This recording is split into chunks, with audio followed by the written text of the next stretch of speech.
Hello my dear students, myself Vikas, biology lecturer. तो हम कर रहे हैं +1 क्लास बायोलॉजी का चैप्टर फर्स्ट ही कर रहे थे द लिविंग वर्ल्ड के बारे में। तो हम नेक्स्ट टॉपिक आ चुके हैं diversity in the living world. Diversity का मतलब क्या होता है? विभिन्नता, यानी बायोडाइवर्सिटी मतलब जैव विभिन्नता होती है।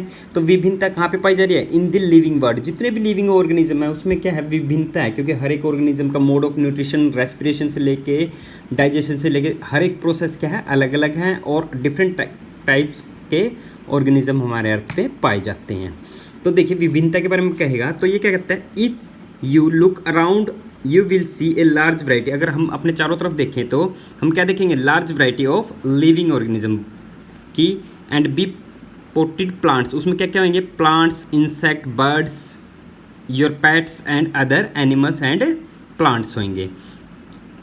These are also several organism. ये क्या है? बहुत सारे ऑर्गेनिजम्स हैं that you can not seen with your naked eye. बहुत सारे ऑर्गेनिज्म हैं जो हम क्या कर सकते हैं? माइक्रो ऑर्गेनिज्म कहते हैं, जिसको क्या नहीं कर सकते? नेक्ड आई से नहीं देख सकते, यानी इलेक्ट्रॉनिक माइक्रोस्कोप या माइक्रोस्कोप के द्वारा हम क्या कर सकते हैं? देख सकते हैं। But they are all around you, कि भैया ये सभी क्या है? हमारे चारों ओर उपस्थित हैं। If you were to increase the area, अगर हम ज़्यादा एरिया को इंक्रीज कर देते हैं, that you make observation in, कि भी अगर वहाँ के ऑब्जर्वेशन करें, निरीक्षण करें, the range and variety of organism that you see, कि भी जो रेंज है, कितने ऑर्गेनिजम्स फैले हुए हैं, वुड इंक्रीज। जितना एरिया बढ़ता जाएगा उतने एरिया के अकॉर्डिंग क्या होते रहेंगे? स्पीसीज इंक्रीज होते जाएंगे, यानी जितनी दूर हम जाएंगे उतने स्पीसीज नए मिलते जाएंगे। Obviously if you were to visit a dense forest, एक घने जंगल में अगर घूमते हैं, you would probably a much greater number of kinds of living organism. तो वहाँ पे क्या मिलेंगे? अलग अलग, बहुत सारे अलग अलग ऑर्गेनिज्म मिलते हैं। Each different kind of plant, वहाँ पे क्या क्या मिल सकते हैं? Plants, animals and organism. बहुत सारे ऑर्गेनिज्म मिलते हैं जो रिप्रेजेंट करते हैं स्पीसीज को। अलग अलग टाइप की स्पीसीज है।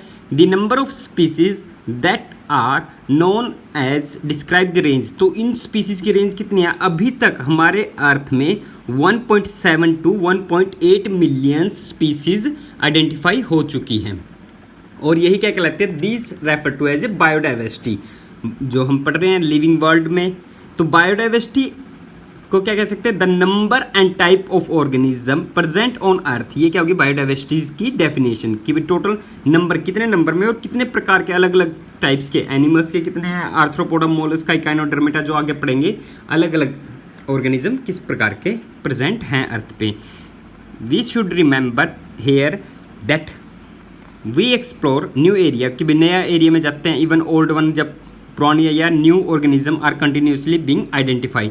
तो एक बात बता देता हूँ, अभी तक यानी 1.7 से 1.8 मिलियन स्पीसीज आइडेंटिफाई हो चुके हैं, जिसमें 1.2 मिलियन स्पीसीज किसकी है? एनिमल्स की, और 0.55 मिलियन स्पीसीज किसकी है? प्लांट्स की। और एक साइंटिस्ट है रॉबर्ट में, उन्होंने क्या कहा था कि भी ये जो स्पीसीज की रेंज है, यानी तकरीबन क्या है? 2 मिलियंस के अराउंड है। 1.8 है तो 2 मिलियंस के अराउंड है। लेकिन क्या कहते हैं रॉबर्ट में कि भाई 7 मिलियन स्पीसीज हमारी अर्थ में प्रेजेंट हो सकते हैं, उनका एक एस्टिमेट था।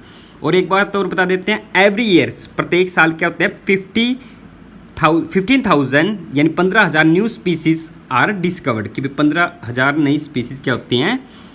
आइडेंटिफाई होती है हर साल। अब देखते हैं, as studied earlier there are millions of plant. वहाँ पे क्या है? बहुत सारे मिलियंस, लाखों प्लांट्स हैं, एनिमल्स हैं इन दी वर्ल्ड, संसार में। और इसी प्रकार से हम कहते हैं अमेजोन, सुना होगा, अमेजोन के जंगल, वो क्या है? कहलाते हैं हमारे लंग्स ऑफ द अर्थ, यानी 20% ऑक्सीजन कहाँ से आ रही है? वहीं से आ रही है। तो इसलिए क्या कहते हैं उनको? हमारे फेफड़े कह देते हैं। तो we now that plants and animals in own area, जो खुद के एरियाज में है, देयर लोकल नेम, वहाँ पे क्या है? सभी के अलग अलग नाम हैं। Local name would vary from place to place, अलग अलग जगह पे। देखो हर एक कंट्रीज में, हर एक स्टेट में क्या आता है? थोड़े से नेम चेंज हो जाते हैं, इवन विद इन कंट्रीज, चाहे वो कंट्री वाइज हो। प्रोबेबली यू वुड रिकॉग्नाइज, की भी अगर हम पता लगाते हैं, the confusion that you would be create if did not find way and me to talk each other, कि भी अगर हम बात करें इन अलग अलग ऑर्गेनिज्म की तो कन्फ्यूजन हो जाते हैं। Create if we did not find the way, अगर अलग अलग रास्ते के तरीके से नहीं देखा जाए, जब हम एक दूसरे से डिस्कस करते हैं, तो क्या हो सकता है? अलग अलग जगह के अकॉर्डिंग, कंट्रीज वाइज या स्टेट वाइज क्या हो सकता है? उस ऑर्गेनिज्म का नाम अलग हो सकता है। To refer to to organism we are talking about, जिस ऑर्गेनिज्म के बारे में हम बात कर रहे हैं। तो देखिए उसके लिए क्या किया इन्होंने, इसको ईजी करने के लिए, तो there is need to standardize the naming of organism. तो उन्होंने क्या कर नाम दे दिया इसके बढ़िया ऐसा नाम जो क्या हो वर्ल्ड वाइड एक्सेप्ट हो। तो such that a particular organism is known by same name, कि भाई इस तरीके से क्या कर सकते हैं, ऑर्गेनिज्म को क्या कर सकते हैं, पता लगा रहे हैं ऑल ओवर द वर्ल्ड, पूरे संसार में। उसको क्या कहते हैं, नोमेनक्लेचर। नोमेनक्लेचर क्या कहलाएगा, the living organism such that particular organism non, यानी क्या कर रहे हैं जितने भी living organism, the particular organism, यानी ये क्या करते हैं, नोमेनक्लेचर क्या होता है, is a particular organism is known by same name, कि भी उसको क्या कर रहे हैं, सेम नेम, एक ही नाम से जाना जा रहा है पूरे ऑल ओवर वर्ल्ड से, और वो क्या होता है वर्ल्ड वाइड एक्सेप्टेड होगा वो नेम, वही क्या कहलाएगा, नोमेनक्लेचर। ऑब्वियसली नोमेनक्लेचर और नेमिंग इज ओनली पॉसिबल, ये कब संभव होगी, when the organism is describe correctly, कि भी ऑर्गेनिज्म को हम क्या कर रहे हैं, ठीक ढंग से उसको बता रहे हैं, यानी उसकी सिमिलरिटीज डिसिमिलरिटीज के अकॉर्डिंग, उसके नेचर हैबिटेट के अकॉर्डिंग हम क्या कर रहे हैं, उसको आइडेंटिफाई कर रहे हैं और अलग अलग कैटेगरी में रख रहे हैं। And we now to what organism the name is attach to, कि भाई हम उसको क्या नाम देंगे, वही क्या कहलाते हैं, आइडेंटिफिकेशन। कि भाई आइडेंटिफिकेशन पॉइंट यही होता है ना, कि भाई उसकी उस स्पीसीज के साथ कितनी सिमिलरिटीज़ हैं, ये कितनी डिसिमिलरिटीज़ है। जैसे अगर बात करें ह्यूमन बींग्स के 4 लिम्स टांगे होते हैं, हिंड लिम्स हाथे होते हैं जो 4 लेग्स के साथ ही चलते हैं। इसी प्रकार से बर्ड्स की क्या खासियत होती है, विंग्स होते हैं। 4 लिम्स जो हमारे हाथ होते हैं ना, वो 4 लिम्स किस में चेंज हो जाते हैं, विंग्स में, यानी पंख में। इसी प्रकार से बहुत सारे अलग अलग एनिमल्स हैं जो मतलब काओ, बुफेलोज, ये होगी, ये क्या करते हैं, 4 लिम्स और हिंड लिम्स का यूज़ करते हैं। इन ऑर्डर टू फैसिलिटेट, की भी सुविधाजनक बनाने के लिए, the study number of scientist have establish procedure to assign a scientific name. इसको आसान बनाने के लिए उन्होंने क्या कर दिया, एक साइंटिफिक नेम, अभी जो नाम की बात कर रहे थे वो क्या कर रहे हैं, साइंटिफिक नेम दे रहे हैं। तो ये साइंटिफिक नेम क्या हो सकते हैं, the plants scientific name are based, कि भी जो प्लांट्स के साइंटिफिक नेम है और एनिमल्स के साइंटिफिक नेम है। तो उन्होंने 2 क्या कर दिया, क्राइटेरिया बना दिया, एक तो ICBN international code for botanical nomenclature, और दूसरा क्या बना दिया, ICZN कहेंगे, international code for zoological nomenclature, यानी जू for animal, botanical means plants, botanic में कितने आ जाते हैं, सभी के सभी प्लांट्स की स्पीसीज आ जाती है, और जूलॉजिकल में क्या आ जाते हैं, एनिमल्स की। तो ये सभी क्या कर रहे हैं, इसको डिस्क्राइब किया गया था सेम नेम से, यानी ये क्या कर देते हैं, सेम नाम से ही ऑल ओवर वर्ल्ड में जाने जाते हैं। Biologist follow universally accepted principle to provide scientific name. तो बायोलॉजिस्ट ने क्या कर दिया कि भाई यूनिवर्सली जो पूरे वर्ल्ड वाइड एक्सेप्टेड सिद्धांत दिए, जो क्या कर रहे हैं, प्रोवाइड कर रहे हैं साइंटिफिक नेम, यानी जो ऑर्गेनिज्म है उसके लिए क्या कर दिया, एक साइंटिफिक नेम दे दिया। तो इस नेम को क्या करते हैं, 2 कंपोनेंट बनाए गए, एक जेनरिक और एक स्पेसिफिक। जेनरिक मीन्स जो जीनस को रिप्रेजेंट करे, स्पेसिफिक मीन्स स्पेसिफिक को, यानी स्पीसीज को। This system of providing name with 2 component, जो क्या कर रहे हैं, ये 2 कंपोनेंट हो गए, जेनरिक नेम और स्पेसिफिक एफिड्स। तो ये क्या कर रहे हैं, 2 कंपोनेंट क्या कहलाते हैं, बाई मतलब 2 बाइनोमियल नोमेनक्लेचर नेमिंग के लिए है ना। जेनरिक तो फर्स्ट नेम किस चीज़ का आएगा, जिन्नस का, और सेकंड नेम किस चीज़ का आएगा, स्पीसीज का। दिस नेमिंग, तो इसको किसने दिया था, कार्लोस लीनियस ने। ये बात बहुत ही इंपॉर्टेंट है यहाँ पे जो आ गई है। तो यहाँ पे जितने भी अपनी जो अर्थ पे स्पीसीज मिल रहे हैं, प्लांट्स के कितने हैं, एनिमल्स के कितने हैं, और जितने भी ये साइंटिफिक नेम आते हैं, यानी कार्लोस लीनियस ने। तो बाइनोमियल नोमेनक्लेचर किसने दी, बाय कार्लोस लीनियस ने, यानी C लीनियस भी लिख सकते हैं, LINN। तो being practised by the biologist all over the world. तो ये क्या कर दिया, ऑल ओवर द वर्ल्ड में क्या कर दिया, इस प्रकार से इस नेम को एक्सेप्ट कर दिया और सुविधाजनक बना दिया, कॉन्वीनिएंट, सुविधाजनक। तो एग्जाम्पल के तौर पे देखते हैं, एक मैंगो। मैंगो क्या है, प्लांट्स का जो फ्रूट्स होता है, उसका नाम दिया गया मैंजीफेरा इंडिका। क्या होता है उसका साइंटिफिक नेम, क्या होता है, मैंजीफेरा इंडिका। ठीक है, तो ये क्या हो गया, जेनरिक नेम, और ये क्या हो गया, स्पेसिफिक। यहाँ पे नाम से पता चल रहा है, जेनरिक का M बड़ा है, यानी फर्स्ट लेटर क्या रहेगा, कैपिटल, और स्पीसीज का क्या रहेगा, फर्स्ट लेटर स्मॉल रहेगा। तो देखिए इसके लिए कुछ एक जो है, तो यहाँ पे बताता है, देखो मैंजीफेरा रिप्रेजेंट करता है किसको, जिन्नस को, इंडिका रिप्रेजेंट करता है किसको, स्पीसीज को। उसके बाद कहता है कुछ एक यूनिवर्सल रूल, जो वर्ल्ड वाइड जो एक्सेप्टेड किए गए हैं, रूल्स बनाए गए इनको साइंटिफिक नेम के लिए, तो वो कौन कौन से हैं? तो सबसे पहले क्या करें हम, biological name are generally in Latin, किस में होते हैं? लैटिन में, एंड रिटन इन इटालिक्स, तो उसको क्या लिखा जाएगा? इटालिक्स में, जो आप बुक्स में लिखते हैं। These are latinised or derived from, ये किससे निकले हैं? Latin irrespective of their origin, की भी उसके ओरिजिन के लिए। तो यहाँ पे कहने का मतलब ये क्या है? लैटिन से जनरली नेम क्या है? लैटिन में होता है, और क्या लिखते कैसे हैं? इटैलिक्स में। फर्स्ट रूल तो ये हो गया। सेकंड रूल कहता है the first name in a biological name represent the genus. तो मैंजीफेरा का फर्स्ट नेम किसको रिप्रेजेंट कर रहा था? जिनस को। और इंडिका का सेकंड किसको रिप्रेजेंट कर रहा था? स्पीसीज को। तो यही कह रहा है सेकंड कंपोनेंट किसको रिप्रेजेंट करता है? स्पेसिफिक को। और फर्स्ट किसको रिप्रेजेंट करता है? जिनस को। तो ये क्या, ये तो पहली बात हो चुकी है। दो रूल हो चुके हैं। थर्ड रूल में क्या कहता है? Both the words in biological name, दोनों वर्ड्स उसको क्या करेंगे? हैंड रिटन्स जो है उसको क्या करेंगे? Separately underline. ये मेन बात है। तो यहाँ पे जो हैंड रिटन है ये क्या है? प्रिंटेड है, इसलिए इसको क्या नहीं कर रखा है? इसने अंडरलाइन नहीं किया। यहाँ पे ये नेम अंडरलाइन नहीं है, लेकिन हम क्या करेंगे जब लिखेंगे मैंजीफेरा इंडिका, तो हम क्या करेंगे? सेपरेटली अंडरलाइन करेंगे। क्या करेंगे? सेपरेटली मैंजीफेरा इंडिका, इंडिका को सेपरेटली। ये नहीं करना कि भी आप स्ट्रेट लाइन लगा दो, नहीं, सेपरेटली। और ये जो स्पेसिफिक का फर्स्ट लेटर क्या है? स्मॉल है। तो यही बताएगा फर्स्ट लेटर यानी first word denote the genus. First letter किसको बताता है? जीनस को। और ये क्या रहेगा? हमेशा कैपिटल लेटर रहेगा। और जो स्पेसिफिक एफिड्स का स्टार्ट होता है वो फर्स्ट लेटर क्या होगा? स्मॉल होएगा। देखो आई स्मॉल है। और ये क्या करना है? And it can be illustrated, जो एग्जांपल है किस चीज़ का एग्जांपल है? मैंजीफेरा इंडिका का। तो ये आम का है।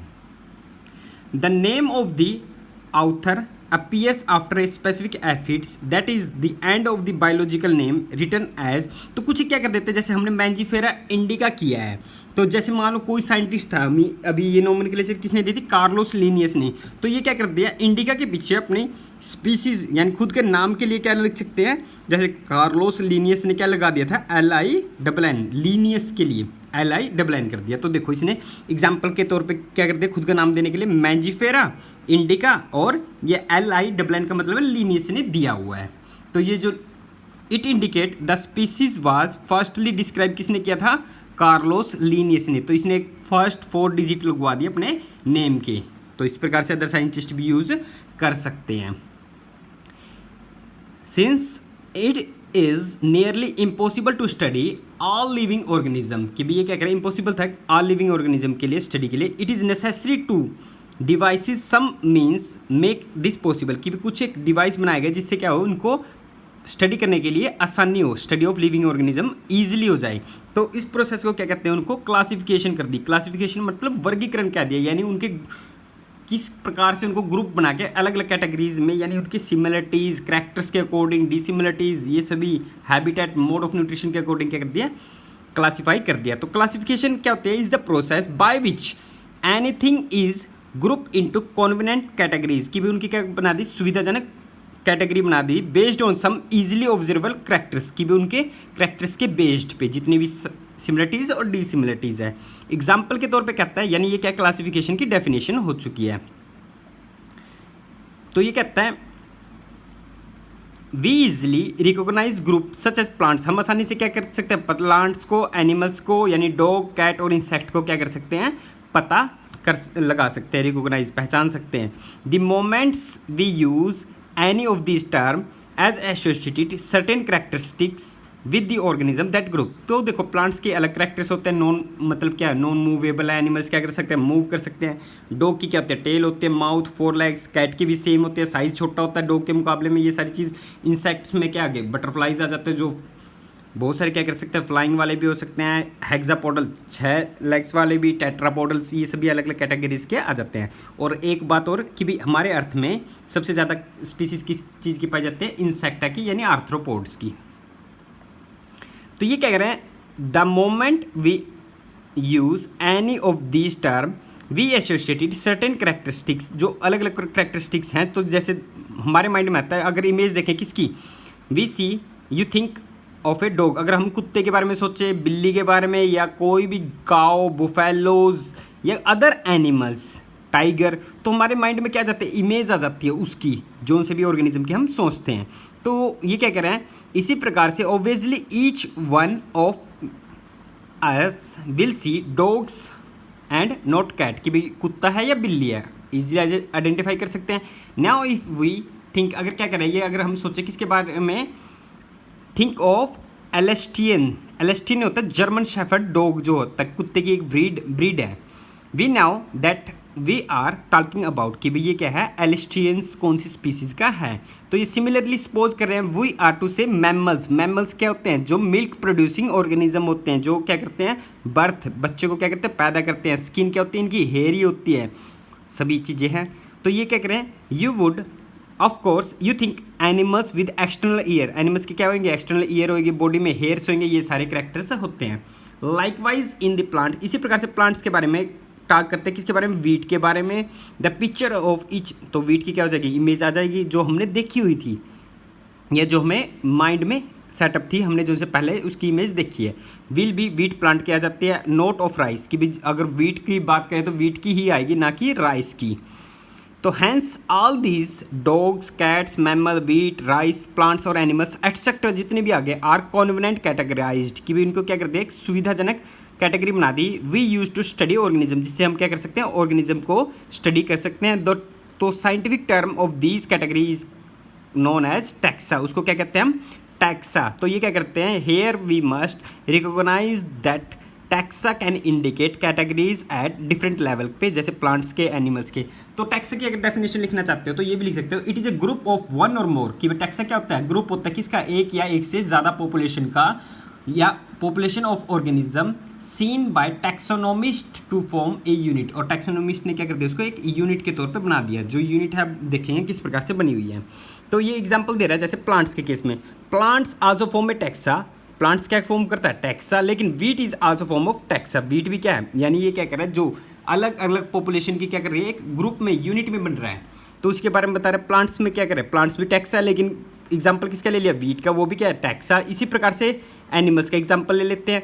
एनिमल्स में क्या है, dogs are all mammals, dogs, ये जो अभी ऊपर नाम लिए थे वो सभी क्या है, चाहे इसमें क्या जाए, कैट आ जाए, ये सभी किस चीज़ के हैं, टैक्सा है।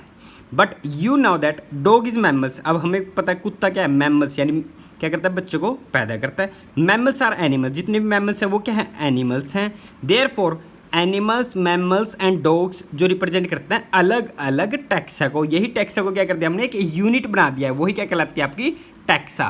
तो मोर देन वन पॉपुलेशन, जो एक से ज़्यादा पॉपुलेशन के ऑफ ऑर्गेनिज्म के बारे में दिखाते हैं, seen by taxonomist to form unit, और क्या बना देते हैं, ये यूनिट की फॉर्मेशन बना देते हैं, मिलके एक बना देते हैं।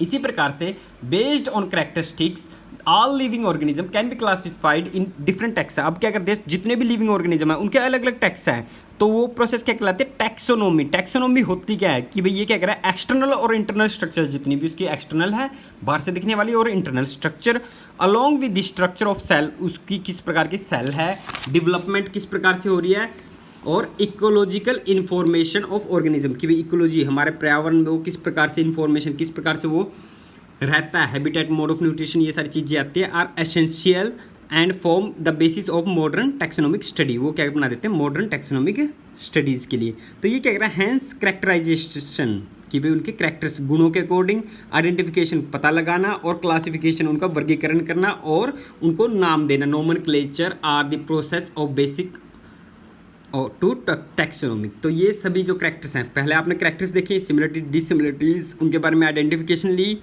फिर क्या करते हैं, उनको क्लासीफाई कर दिया, फिर उनके नाम दे दिए। ये सारे प्रोसेस किस चीज़ के बेस के हैं, टैक्सोनोमी के। तो taxonomy is not something new, कि भी ये कुछ नया नहीं है। Human beings have always been interested in knowing more and more about the various kind of organism, कि भी ह्यूमन बींग्स क्या करता है, ज़्यादा से ज़्यादा ऑर्गेनिज्म की स्टडी के लिए, particularly with reference of their own use, कि भी ताकि वो खुद के यूज़ में लेके आ सके। अर्लियर डेज में ह्यूमन बींग्स नीड करता है किस चीज़ के लिए, मेन चीज़ क्या है, रोटी कपड़ा मकान। तो फूड, क्लॉथ एंड शेल्टर, यही चीज़ है ना, रोटी कपड़ा मकान, एक मूवी भी आई थी। तो hence the earliest classification were based on the uses of various organism. तो ये क्लासिफिकेशन जो किस पे बेस्ड है, यूज ऑफ वेरियस ऑर्गेनिज्म, की भी अलग अलग ऑर्गेनिज्म के लिए क्या क्या यूजेस आ रहे हैं। तो human beings were since long not only interesting to know more about different kind of organism, कि भैया क्या कर रहा है, different kind of organism and their diversity, अलग अलग टाइप्स के ऑर्गेनिज्म और उनकी विभिन्नताएं, but also their relationship among them, कि भाई ये क्या कह रहा है कि भाई अलग अलग ऑर्गेनिज्म हैं और अलग अलग विभिन्नताएं हैं, क्या है, डाइवर्सिटी विभिन्नता है, but also the relationship among them, हर एक ऑर्गेनिज्म का क्या है, एक दूसरे के साथ रिलेशनशिप है। जैसे फूड चेन और फूड वेब बनी हुई है, एक दूसरे ऑर्गेनिज्म से क्या है, ये डिपेंडेंट होते हैं, चाहे मोड ऑफ न्यूट्रिशन के लिए हो, शेल्टर के लिए हो, कुछ भी चीज़ हो, नेसेसरी थिंग्स के लिए। तो ये क्या कहलाते हैं, branch of study is refer to as a systematic, systematic को डिफाइन करेंगे तो ये क्या होगा, these are the different kind of organism and their diversities, कि भाई अलग अलग टाइप के ऑर्गेनिज्म है और विभिन्नता है, वो क्या करते हैं और एक दूसरे के साथ क्या कर रहे हैं, रिलेशनशिप शो कर रहे हैं। तो यही क्या कहलाएगी, सिस्टमैटिक्स। तो सिस्टमैटिक लिया गया लैटिन वर्ड से, किससे लिया गया, लैटिन वर्ड से। इसको किसने बताया था, यानी इसका मतलब क्या हुआ, सिस्टमा, इसका मतलब क्या हुआ, सिस्टमैटिक यानी सिस्टमा, सिस्टमैटिक बना था सिस्टमा से, जो लैटिन वर्ड से है। तो ये इसका मतलब क्या means systematic arrangement of organism. तो सिस्टमैटिक का मतलब क्या होता है, सिस्टमैटिक अरेंजमेंट, एक सिस्टम वाइज उनको अरेंज करना, उनके नेम, कैरेक्टरिस्टिक्स और रिलेशनशिप के अकॉर्डिंग उनको एक तरह से अरेंज करना, श्रृंखला में लगाना उनके कैरेक्टर्स के अकॉर्डिंग, वही क्या कहलाते हैं, सिस्टमैटिक्स। तो इसको किसने दिया था, कार्लोस लीनियस ने, किसने दिया था, कार्लोस लीनियस ने used Systema Naturae as the title of his publication. ठीक है, उसने अपने पब्लिकेशन में सिस्टमा नेचर के अकॉर्डिंग कार्लोस लीनियस ने पब्लिश किया था। ये बुक का नाम हो जाता है जैसे मतलब जो पब्लिश किया है, और ये कार्लोस लीनियस ने दिया था सिस्टमैटिक के बारे में भी। इसी प्रकार से the scope of systematic was later enlarge and include identification. तो इसमें किस किस चीज़ के बारे में बता रहे हैं, आइडेंटिफिकेशन, नोमेनक्लेचर एंड क्लासिफिकेशन, ये तीनों चीज़ें किस में आ जाते हैं, सिस्टमैटिक अरेंजमेंट में। तो systematic take into account evolutionary relationship between organism. तो ये क्या कर देता है, इवोल्यूशन होना ऑर्गेनिज्म का। तो ये किसके बारे में बता देता है, study of evolutionary relationship between organism, की भी ऑर्गेनिज्म के साथ उनका किस प्रकार से रिलेशनशिप था। तो आज के लिए हम इतना ही करेंगे। Thank you so much.